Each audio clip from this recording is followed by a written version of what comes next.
мен сіздерге Ош Бишкекке каттаган маршруттар боюнча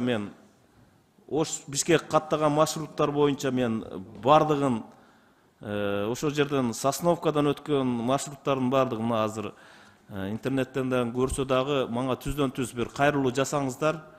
Мага мен ошо Ош Бишкекке каттаган маршруттардын бардыгы айткан нерсени мен бир күн сиздерге топтоп келем. Ошондо кандай жазасын алабыз, жазалайбыз. Ошол жерде ошол күнгү турган Сатурникти ошол күндөн баштап жумуштан алынат. Жайдан баштап күзгө чейинки турган, ошо шопур келип туруп бизге доказать берген болсо, силерге эч ким эч качан доказать эте албайт. Силер анда биз айткан кургоо сөзгө биз айтышыбыз кыйыныраак да, анычы. Ошон келип туруп, мына мен ушу инспекторге 1000 сом пул берип өттүм деген ошо гражданский келип боло турган болсо, биз ошол күнү ошол Сатурник менен коштошобуз. Силердин баарыңар менен коштошобуз. Сизде эгерде ошондой информация болсо, толук камдуу бизге бериңиз, биз ошого чара көрүп берелиз. Ал жөнөкөй жарандар. Алар эч качан жалган айтпайт. Ушу маселени көтөрүп аткан нерсени. Баарыңыздар ушу ким ушу карабатса ушуну кайрылуу жасаңыздар.